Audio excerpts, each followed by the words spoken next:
फिर ज़िया-उल हक के मार्शल लॉ में और आज के अनडिक्लेयर्ड मार्शल लॉ में क्या फर्क? सेम डे एक तोहफा हमें मिला असद कैसर की सूरत में, जेल के इर्द गिर्द से हमें कोई मवाद मिला है, इसलिए हम सुप्रीम कोर्ट में पेश नहीं कर सकते। देखिए, पहली बात तो यह है कि सिक्योरिटी इशू के हवाले से अगर जेल सुप्रीम के इर्द गिर्द इतनी सिक्योरिटी होती है, जेल अथॉरिटीज़ उसकी रिस्पॉन्सिबल हैं, अगर कोई रख के गया है वहाँ करीब एरिया पे तो सारे स्ट्रॉन्ग CCTV फुटेजेस हैं, वो पता कराएं कि कौन शख्सियत है और किसकी आशीर्वाद से है और मकसद क्या हासिल करना चाहते हैं।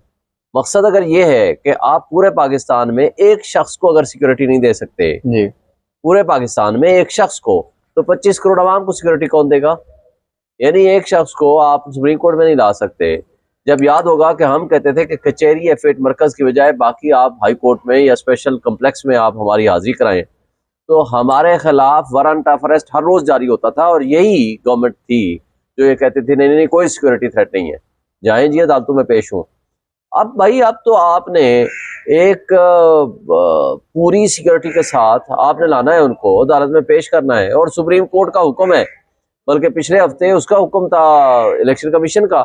सेक्रेटरी इंटीरियर ने एक ऑर्डर कर दिया कि नहीं जनाब, इलेक्शन कमीशन ऑफ पाकिस्तान जो अपने आप को एक आईनी इदारा है वाकई सेंस में और एक इस वक्त फुल अथॉरिटी उनके पास है कि किस शख्स की कहाँ पोस्टिंग होनी है कहाँ नहीं होनी है, उसको लिख के सेक्रेटरी इंटीरियर भेज रहा है कि जनाब आप जेल चले जाएं अगर आपको वाकई कोई प्रोसीडिंग करनी है या आपने उनका प्रोटेक्शन ऑर्डर क्यों जारी कर दिया है। तो मैंने उनको कहा था कि क्या इलेक्शन कमीशन ऑफ पाकिस्तान को सिर्फ इमरान खान नजर आता है जिसके खिलाफ आपने कंटेम्प्ट पिटीशन फाइल करनी है, तो आप इधर भी जरा कंटेम्प्ट प्रोसीड कर लें।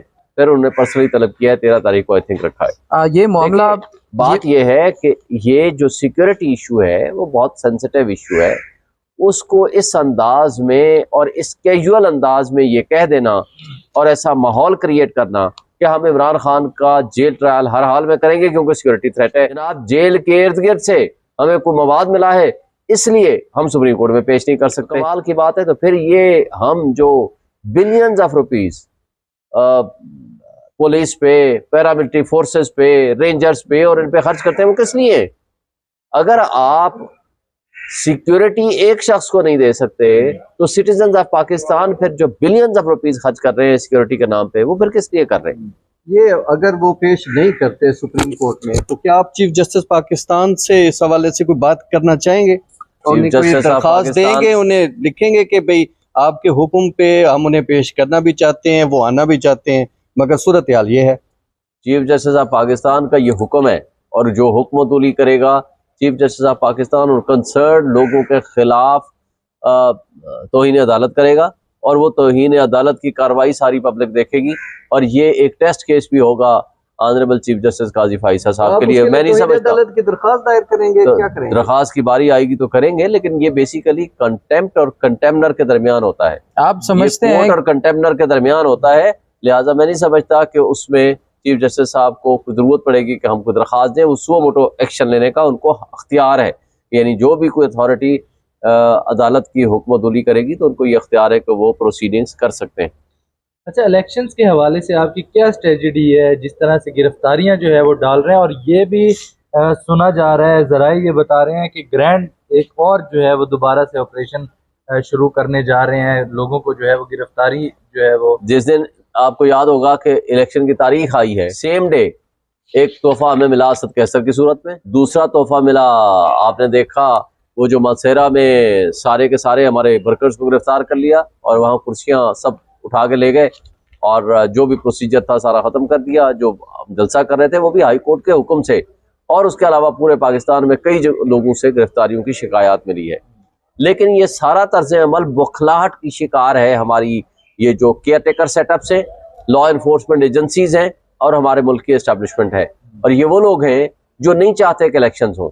अब सिचुएशन ये है कि एक तरफ 10 महीने से गैर आइनी केपी और पंजाब के लोग बैठे हुए हैं, यानी 13 महीने बाद इलेक्शन होगा अगर 8 फरवरी को होता है। दूसरी तरफ 6 महीने बाद होगा फेडरल का और 2 सूबाई असम्बलियों का।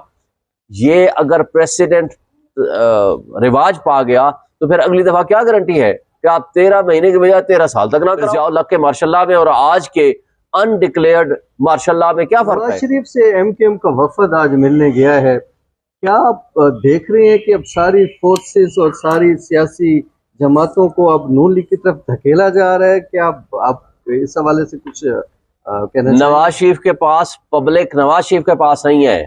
अगर नवाज शरीफ के पास पब्लिक होती तो MQM और जब नवाज शरीफ दोनों इकट्ठे मिलेंगे तो वो दोनों जीरो हो जाएंगे।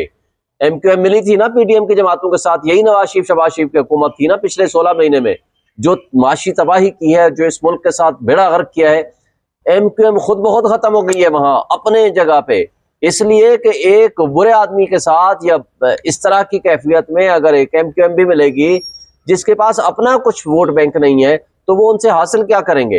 देखें, इसमें एक चीज पे सबको इकट्ठा होना चाहिए, वो है आईन और कानून की बालादस्ती और जमहूरियत के लिए फ्री एंड फेयर इलेक्शन का माहौल क्रिएट कराने के लिए। और जब तक ये नहीं होगा तब तक मैं समझता हूं कि हमारे मुल्क में सही मानों में न ट्रू स्पिरिट में डेमोक्रेसी होगी, न आईन और कानून की बालादस्ती होगी।